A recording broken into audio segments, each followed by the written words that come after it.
when you scroll through your phones, how many times have you just, just passed through something, right? People don't have that much patience to see a 15-minute video. They want a small clip. So make sure that you use native micro content. Make sure a 15-second Instagram reel, if done correctly, can really show the culture of your practice. Okay, a 60-second Instagram story or a 2 minutes Facebook live that really shows the culture of your practice, right? So you want to give people bite-sized information which they can easily digest. If today I'm going to talk for a very long time, people are not going to connect because the attention span today, thanks to the information world, is very, very less. And so we need to do this. And as I always say, don't be perfect. Nobody wants to be perfect. Nobody wants to see the perfect you. People love it when you show your true, authentic self, your true personality. Okay, because there is so much fakeness out there in the social media world that people are tired. People are tired of those makeup-filled faces and those plastic selfies and all of that. People are so done with that. So if they see authenticity, they see somebody who speaks from the heart, they're going to connect with you. Okay, so always I say the brain and the heart of the content is equal to perfect content. What do I mean by that? The brain of your content is the targeting. So what is your target audience whom you are trying to talk to? Have you done your research well? That is what I mean to say when I say the brain of the content. And the heart of the content is your creative good enough to capture the attention? How good is the headline? How good is the design? Does it capture the attention of the person who's scrolling? That is what I mean. And of course, we all know that video and live streaming is the future. So even if you're an introvert like me, pick up that camera and get going with Facebook Live and try to do it, okay? Because unless you do it, it'll never happen. And you would want to leverage live stream because the algorithms today of all the social media platforms, they favor a lot of live streaming, okay? So that is a few points. Now, what to not do on social media or when you're branding. The entire idea of branding is that you don't want to sell. You want to be pre-sold to. You want people to come to you, right? How many times have you seen an Apple or a Mop putting out an ad? No, they just pre-sell, right? There are queues outside the Apple store when the Apple product launch is happening. There are queues outside, and that's the way they have branded themselves. So the idea is to not sell yourself because although people love to buy, they hate the idea of being sold to. If I start talking about my courses here, I'm sure people will start scrolling through their phone and just skip this part because nobody likes to be sold to, right? It's the same with your audience. Do not put stock photographs. Also, I see a lot of these dentists who put out a lot of open wounds and a lot of these before-after pictures which are just filled, the newsfeed is filled with that. You can put that out in these various dental groups, but do not put them a lot on this Facebook, your particular feed, because the layman, for them it is not very pleasing and they don't like it and they don't even understand it much. So stay away from open wounds, always take the consent and always reply back. This is one thing which I really feel people want more and more followers and more likes, but when somebody actually comments on their post, they don't even reply, which is ridiculous. Okay, so you need to reply to people. If somebody has been kind enough to leave a comment, please reply. Okay, and I think this everybody has gone through, people tagging them just to get leverage, and don't do that because nobody likes it. So we all know that there are certain names come up when certain brands are called out, and what is the feeling that we get? So what's the feeling that you get when somebody says Starbucks? Right? To inspire and nurture the human spirit, one person, one cup and one neighborhood at a time is the mission statement of Starbucks. And if you enter any Starbucks location, any Starbucks store, you actually feel this. Okay? You will actually shell out 10 times the amount of the money that you would spend on a normal coffee. If you are in that zone, if you want to actually sit with some childhood friend or you want to spend some quality time, you will go to this place because it's It's the feeling that that brand gives you. Okay. Same with Nike. If you see, Nike does not have anything, never talk about, Nike will never talk about anything related to their shoes or their clothes or their products. Nike only celebrates great athletics, and it makes every layman feel like an athlete, and that's why the tagline is just do it. And in the lockdown, they modified it to just do it at home. So that's really smart branding.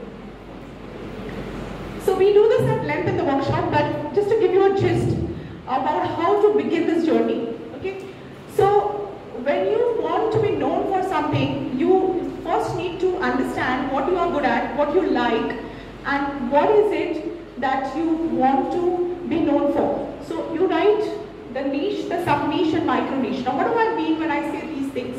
So for example, you have a passion for endodontics, you love root canals. Okay. Now there's nothing great about root canals. You might say that how can I brand myself as an endodontist, because everybody does endo, right? Every person does endo.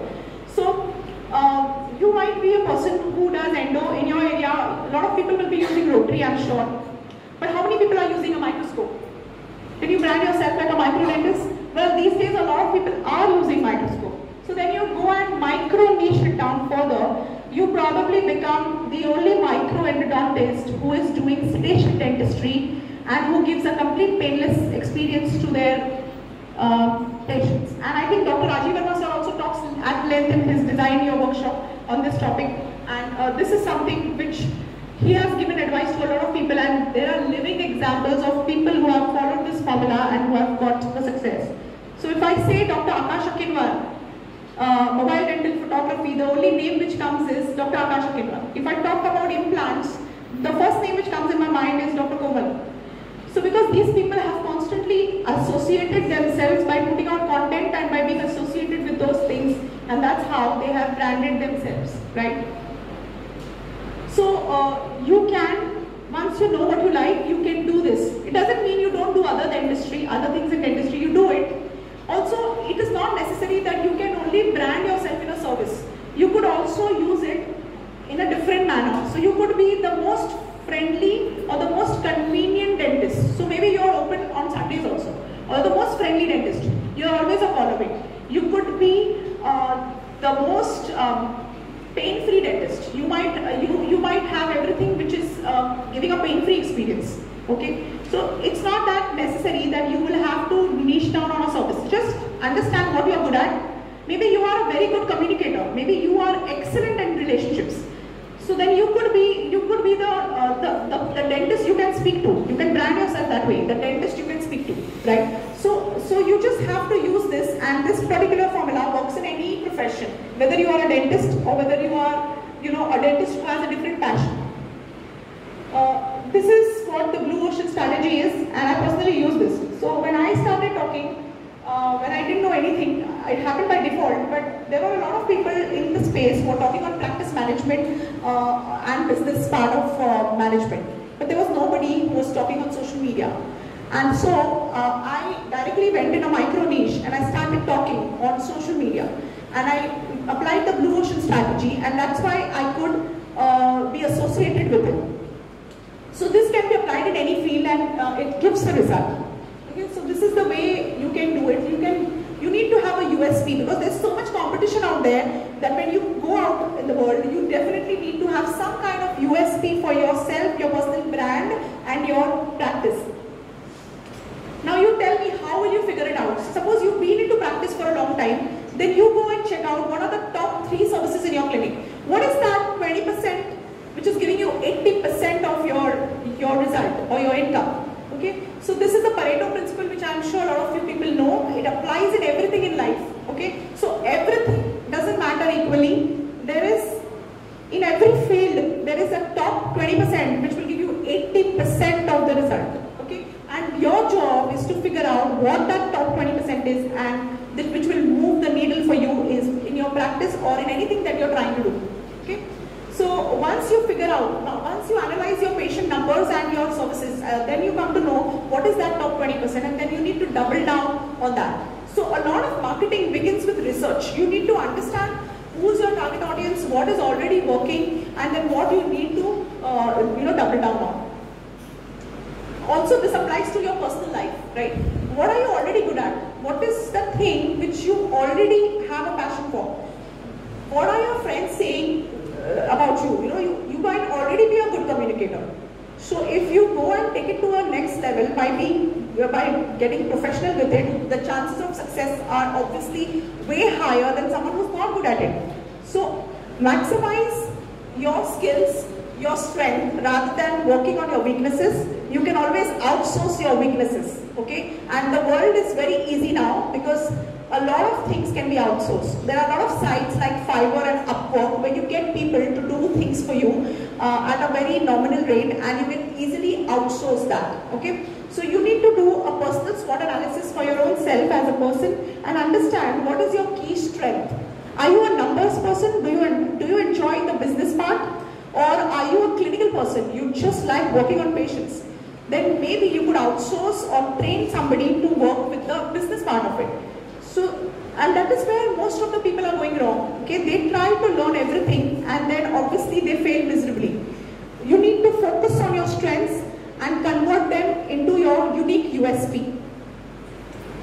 Now, just towards the end, let's just see what are the steps. Okay, so these are the steps in branding. Okay, so first step is to understand the clarity. So by now I'm sure at least there is some kind of understanding about what you want to be known for, and who's the person, who are the people. And sometimes it is like that you might have a passion for something, but there is no need of that thing in the market. If there is no need in the market, then that cannot be converted into a passion or a business, then that's a hobby. Okay. So if you like painting, but there is nobody who is going to buy the painting, then the painting is a hobby, it's not a business. So you need to understand what is the problem in the market that your product solves. The bigger the problem, the bigger will be your impact.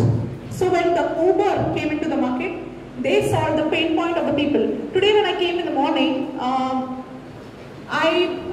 obviously I'm a person who hates driving. In spite of having a car, I hardly drive because I'm not very great with directions. So for a person like me, Uber is a blessing because I don't have to bother anything. The pain point of the market when Uber came in the market was that people were getting frustrated with the cabbies, refusing them to give them a ride, and Uber came and solved the pain point of the market, and that's why it was a huge success. Why was Airbnb the huge success? Because in the recession, they came and solved the pain point of the consumer, which was getting a good deal with a lot of hospitality and personalized service for your travel, and that's why Airbnb was a major success.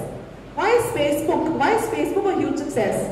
Facebook is a huge success because Facebook, the basic principle behind Facebook is that everybody is more interested in somebody else's life. We all love knowing. It's the truth, okay? We all love gossiping and we all love knowing what is there. And Mark Zuckerberg has actually banked on this human nature, okay? And he has made a fortune out of this, okay? And he gave so much value for the first 10 years, almost for the first 10 years. He just gave and gave before Facebook advertisement and Facebook sponsored ads came into the picture. So first the organic reach of Facebook pages was very high, and then the algorithm changed, and obviously Zuckerberg had to find a way to make money. And that's how it works. Okay, you need to give a lot of value before you ask for a sale. So what is the problem? The bigger the problem, the bigger the impact you will make. And why should someone come to you? Now this is a very important one, okay? There are so many dentists out there. There are so many people doing the same thing. Why would somebody choose you over someone else? The reason is your story, okay? Because once somebody knows you, once people don't buy your product, before they buy your product, they buy into you. They buy into that person, and this is true. For all the people who are practicing for more than 10 years, they will know that most of the things, most of the big cases, most of the full mouth cases, most of the implant cases, most of the cosmetic cases, they are all referred cases. They are all cases have had some kind of relationship which has built over the years, and that's where that person then comes in for a full mouth case. So they know you, and that's what story will do. Okay, the know, like, and trust factor builds up with a story, and you need to leverage that. Okay, and of course, all of this will not work if you do not know your craft, and I would like to really make that clear. If you are talking yourself to be an implantologist, please know the skill before you start branding yourself, and that's very, very important. So knowing your craft is very, very important, and sometimes you are on a journey, okay, and sometimes you are learning. You might not be already there, and at that time it's always better to talk about your journey rather than talk about yourself as a brand.